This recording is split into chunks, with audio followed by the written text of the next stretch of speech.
Fala galera, tudo bem com vocês? E aí, como é que vocês estão? Difícil estar tudo bem depois da eliminação na Libertadores, depois da eliminação da forma que foi na Libertadores, mais uma eliminação com um placar elástico, né? Mais uma goleada em nossas vidas. Antes de começar a falar sobre esse jogo, não esquece de deixar o like no vídeo. Deixe sua opinião aqui embaixo também. Eu realmente quero ler sua opinião sobre o jogo de ontem. Só não vai ofender, né? Se daí ofender e tal, aí a gente dá um bloquezinho e tal. Vamos tentar conversar, tentar entender, tentar argumentar como gremista o que aconteceu ontem na Vila Belmiro. Não esquece de deixar o like, se inscrever no canal, que é sempre muito importante, fortalece o trabalho aqui. Outra coisa que eu queria falar é que o pós-jogo normalmente vai ser assim, tá? Com a webcam mesmo, com o microfone aqui, é mais fácil para edição e tudo mais. Deixar a câmera para um projeto mais especial. Bom, quem me acompanha aqui no canal e nas redes sociais sabe que eu prefiro, né, falar no dia seguinte do jogo, porque normalmente a gente tá com a cabeça quente, normalmente a gente tá explodindo, normalmente a cabeça fica inchada. Eu fui dormir essa noite, era 13h30 da manhã passada, né? Cabeça inchada, muita coisa na internet, muita gente falando um monte de coisa, eu tentando entender tudo o que tinha acontecido. E é muito ruim, cara. Apesar de a gente fazer a live tricolor logo depois, e lá os ânimos estão mais exaltados mesmo, é muito ruim falar sobre um jogo como o de ontem, dar a cara pra bater na internet, é complicado. Ainda mais que a gente sente muito, né? A gente sente demais isso. Mas são coisas do futebol, coisas da vida, a gente tem que ter maturidade pra entender isso. Cara, sinceramente, eu tô até agora tentando pensar no que aconteceu ontem. É claro, sem desmerecer totalmente o jogo, as duas partidas que o Santos fez. Eu tinha comentado aqui no último vídeo, também nas lives, que eu não achava que o Grêmio ia fazer um jogo como o de semana passada, e eu não achava que o Santos também fosse fazer um jogo tão perfeito como semana passada. Eu tava certa em relação ao Grêmio. O Grêmio realmente não fez um jogo como semana passada, fez muito pior, né? A nossa postura em campo ontem foi apática, foi assustadora, digamos assim. E o Santos, mesmo tendo a vantagem do empate, mesmo não precisando correr atrás do resultado, foi para o jogo como se estivesse, sei lá, brigando por um prato de comida, foi com raiva, foi com o sentimento, com a postura que eu queria que o Grêmio tivesse tido. Né? É claro que tomar um gol aos 11 segundos de jogo muda completamente a estratégia e deve mudar, sem dúvida alguma, o psicológico, né, de quem tá em campo. O meu muda, imagina quem tá em campo precisando virar. Mas aí a gente lembra de viradas históricas do Grêmio, né? O ano passado mesmo, contra o Palmeiras, a gente tinha uma situação ainda pior, né? Contra o Palmeiras, a gente saiu perdendo aqui o jogo de 1-0, a gente foi pro Pacaembu e saímos perdendo também de 1-0 e a gente ainda buscou o 2-1. Ontem o Grêmio até teve chances de buscar o resultado, né? Apesar de ter jogado muito, muito mal, eu não consigo destacar uma boa atuação do Grêmio ontem, acho que todo mundo foi muito mal. O Grêmio ainda teve chances, né? O Jean-Pierre, logo depois do primeiro gol do Santos, ainda teve a oportunidade de fazer um gol, tocou na trave, enfim, o Grêmio ainda teve oportunidades mesmo jogando tão mal, tão mal. Mas o que mais me irrita e o que mais me deixou assustada foi a postura, como o Grêmio aceitou o Santos. O Grêmio se acadelou, o Grêmio deixou o Santos dominar, sabe? Deixou o Santos se sobrepor, perdia todas as divididas, errava passe, era um time, parecia um time amador ontem, assim, sabe? Foi assustador ver o jogo de ontem. Assustador, assustador, assim. E não só o jogo de ontem, né? O jogo da semana passada também já tinha sido ruim. Ontem ainda foi pior. Pior. Claro, a gente tem que pensar, tá, e se não tivesse tomado o gol aos 11 segundos, talvez a postura fosse diferente, talvez seria. Mas foi o que aconteceu. E, cara, que ironia, né? Que ironia, que ironia, que ironia. A gente pedia tanto a volta do Jean-Pierre. E no primeiro lance do Grêmio, no primeiro lance do jogo, no primeiro lance que o Jean-Pierre pegou na bola, aconteceu a fatalidade de ele. Claro que ele não quis entregar. Claro que não. Claro que não, sabe? Mas que pena, cara. Que droga que isso aconteceu, sabe? Porque, cara, isso acaba com o psicológico, né, do jogador. Como é que vai jogar depois daquilo ali? Sabe? O time precisando do resultado. Né? Tem que ter muita maturidade, tem que ter muito psicológico, tem que ter um trabalho forte aí. Queria discutir com vocês em relação à escalação. Eu não achei a escalação ruim, tá? Acho que depois do jogo é muito fácil a gente falar. Mas antes na live, até com o Catimbeiro, achei a escalação extremamente coerente do Renato. Porque pegando o primeiro jogo, né? Óbvio que para mim a minha zaga sempre vai ser Kahneman e Jeromel. Sempre. Para mim, eu já falei isso inúmeras vezes, é a melhor zaga do país. A melhor zaga do país. Porém, o Kahneman, na semana passada, jogou o primeiro jogo, teve que ser substituído ainda no intervalo do jogo, porque estava completamente sem ritmo.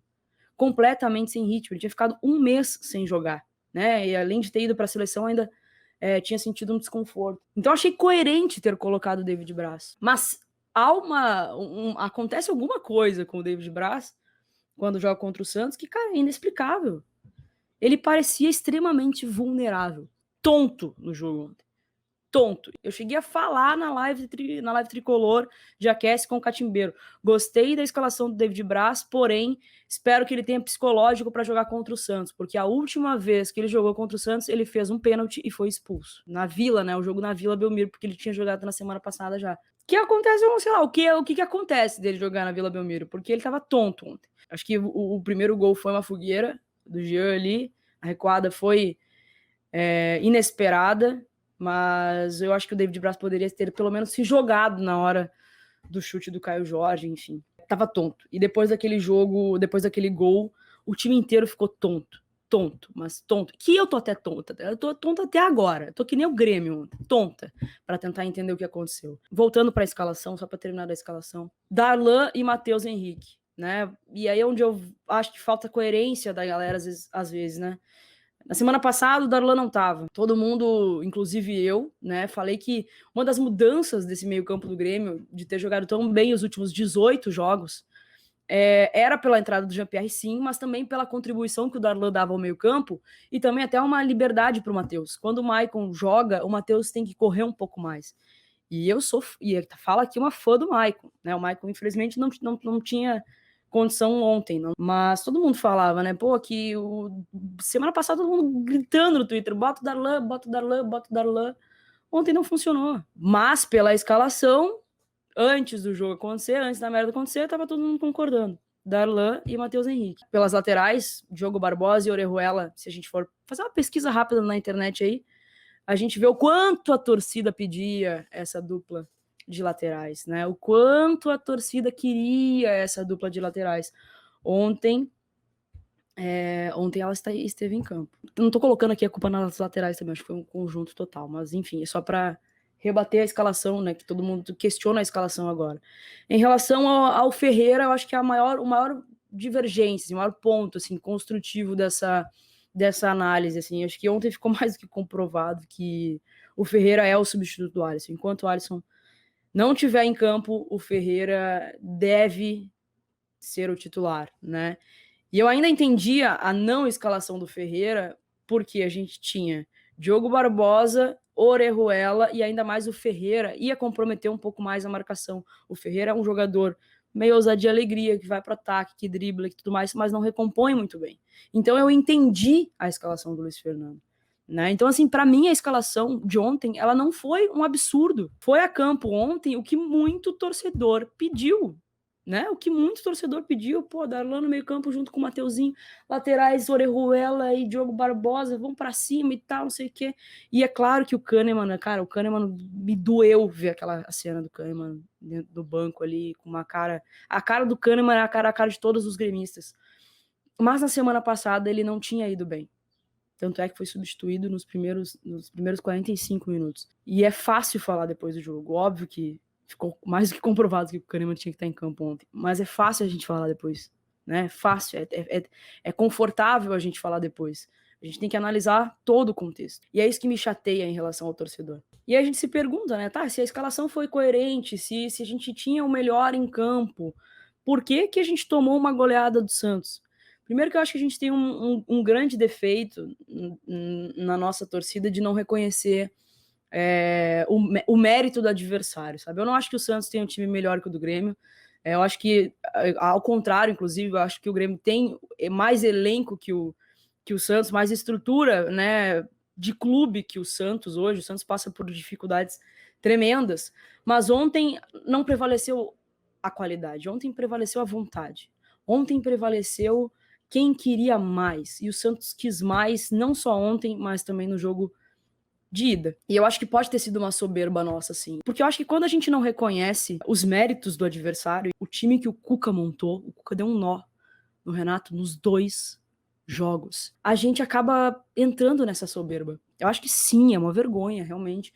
Perder de 4-1, como foi 5-0 ano passado, é um vexame para um clube do tamanho do Grêmio, realmente. Mas a gente tem que entender algumas coisas, né? A gente se coloca, a gente fala tanto do Renato, que é uma coisa que a gente tem que falar muito, que, porque é a soberba do Renato, mas a gente se coloca nessa posição quando a gente não reconhece os méritos do nosso adversário. E o Santos teve total. O Santos foi predominante nos 2 jogos. Nos 2, o Santos engoliu o Grêmio nos 2 jogos. Engoliu o Grêmio. Tem todo o mérito, todo. O Santos entrou ontem com raiva. O Santos entrou ontem com todas as dificuldades que tinha, time desfalcado e tudo mais, com muita vontade de vencer. E a gente não. E a gente aceitou isso. A gente aceitou. A gente viu o Santos jogar. E aí, quando a gente fala de soberba, a gente precisa falar do Renato. Cara, sinceramente, o presidente Romildo Bolzan Júnior precisa chegar, bater nas costinhas do Renato. Ele, meu amor, ó, deu. Para de falar besteira. É a segunda vez, e assim, o Renato, toda vez que o Renato faz esse tipo de coisa, a merda tá pra acontecer logo depois. De novo ele vem com esse papo de melhor futebol do Brasil. E eu sei que isso é uma provocação da imprensa. Eu sei que a imprensa vai lá e pergunta: Renato, o Grêmio, depois de 18 jogos invictos, tem o melhor time, melhor futebol do Brasil? E ele, para não pipocar, para não peidar, né? Ele entra na onda, ele responde mesmo, ele fala mesmo. Mas alguém tem que chegar no Renato e dizer: Renato, isso prejudica. Isso prejudica o nosso time. Foi ele falar e isso o Grêmio não ganhou mais. Foi ele falar, depois do jogo contra o Vasco, que o Grêmio tem o melhor futebol do Brasil. O Grêmio empatou contra o Santos, empatou contra o Goiás e ontem perdeu de uma forma vexatória na Vila Belmiro. Então, assim, a gente precisa aprender com isso. Foi a mesma coisa no ano passado. O Renato começou a falar besteira, pronto. As coisas, a merda logo depois aconteceu. E eu entendo e concordo quando o Renato blinda o seu grupo. Concordo totalmente quando ele faz isso, quando ele chama a responsabilidade. Mas isso irrita o torcedor. E isso, além de irritar o torcedor, isso dá munição pro adversário. Isso motiva o adversário. Tudo que o Santos queria ontem e desde semana passada era colocar essa tese por água abaixo. Então, assim, pelo amor de Deus, presidente Romildo Bolzan Júnior, sensato que o senhor é, chega no Renato, pede para falar menos. Fala menos. A gente ainda tem muito o que disputar. A gente tem uma semifinal de Copa do Brasil semana que vem. E se tudo der errado, a gente tem que buscar alguma coisa no Campeonato Brasileiro. Acho que o título no Brasileiro fica distante, mas a gente tem possibilidades reais na Copa do Brasil. E assim, obviamente as cobranças devem existir, tem que cobrar. Quando o Grêmio estava ali numa pindaíba no início da temporada, sem conseguir engatar uma sequência de vitórias, emendando empate e afundando no Campeonato Brasileiro, a gente cobrou, assim como a gente deve cobrar sempre, a gente cobrou, o presidente cobrou, o presidente mudou algumas situações, né, mandou gente embora e tudo mais. O Grêmio chegou a dar uma coletiva falando sobre a permanência do Renato e tudo mais. Essas cobranças, elas devem existir. E deve existir agora também. E tem que ser cobranças fortes. O Grêmio não pode ir para mais uma semifinal e tomar uma goleada contra um time brasileiro. Isso, historicamente, prejudica o clube. Historicamente, e para a história é uma bosta isso, entendeu? Para a história é uma bosta. E eu não digo nem por isso, pela sequência que a gente ainda tem. Pela Copa do Brasil que a gente tem para disputar na semana que vem e pelo Campeonato Brasileiro, que é uma temporada completamente atípica e que a gente precisa dar resultado. Agora, eu não posso concordar, e eu não vou concordar, e eu nunca vou compactuar com esse tipo de coisa, que desde ontem eu tenho visto na internet, que, cara, que nada mais presta. Ontem eu vi gente chamando o JP de pipoqueiro, o GPR, o camisa 10, um dos maiores talentos que a gente produziu aí. Pipoqueiro, Matheus Henrique jogando com canela cheia de ponto, todos os jogos praticamente da competição, jogador de Twitter. PP, um talento, logo depois do Cebolinha, também jogador de Twitter, vai jogar Fortnite. O Darlan não serve. Cara, pelo amor de Deus, gente. A gente tá mais do que careca de ver a nossa base forte, a nossa base dando resultado, a nossa base, vendo que a base é a essência do clube. E aí, quando acontece o que aconteceu ontem, a gente vai execrar os nossos jogadores, a gente vai execrar o que a gente produziu, a gente vai execrar os nossos talentos. Pelo amor de Deus. E aí, semana passada, o JP era o craque. E aí, semana passada, estavam rezando, acendendo vela pro JP jogar esse jogo. E aí, semana passada, o PP era melhor que o Cebolinha. E aí, semana passada, o Darlan era titular ao invés do Maicon. Vamos ter coerência, pelo amor de Deus, né? Cara, tá irritado? Sai da internet. Sai. Sai. Mas não vai fazer esse tipo de coisa. Sabe? A gente tem uma Copa do Brasil pra disputar semana que vem. E aí a gente vai acabar com o psicológico dos nossos jogadores? Porra, pelo amor de Deus. Não, a gente deve cobrar. Deve cobrar, mas de uma forma madura, de uma forma correta, sem execrar ninguém, sem acabar com o trabalho de ninguém, sem colocar o trabalho no lixo. Calma. Calma, gurizada. Não é assim que as coisas se resolvem, pelo amor de Deus. E eu não tô falando que tem que passar a mão na cabeça, não, porque se tá no Grêmio tem que jogar, se tá no Grêmio tem que entender, se tá no Grêmio tem que responder. Não é passar a mão na cabeça, não. Mas também não é jogar no lixo os talentos que são construídos pela nossa base. Pelo amor de Deus. Tenham consciência disso. E é óbvio que a resposta tem que vir. É óbvio que a gente espera respostas, não só pelo jogo contra o Sport. Eu nem tô pensando nesse jogo, para falar a verdade, minha cabeça nem pensa nesse jogo. Minha cabeça tá totalmente no jogo contra o São Paulo, que ontem venceu o Galo por 3-0 e tudo mais, tá voando no Campeonato Brasileiro, vai ser um jogo extremamente difícil, e é ali que a gente tem que dar resposta, sabe? É aí que a gente tem que dar resposta. A gente precisa dar resposta contra o São Paulo. E diferente do ano passado, né, quando a gente tomou 5-0 pro Flamengo, a gente não tinha mais Copa do Brasil para disputar. E o que aconteceu?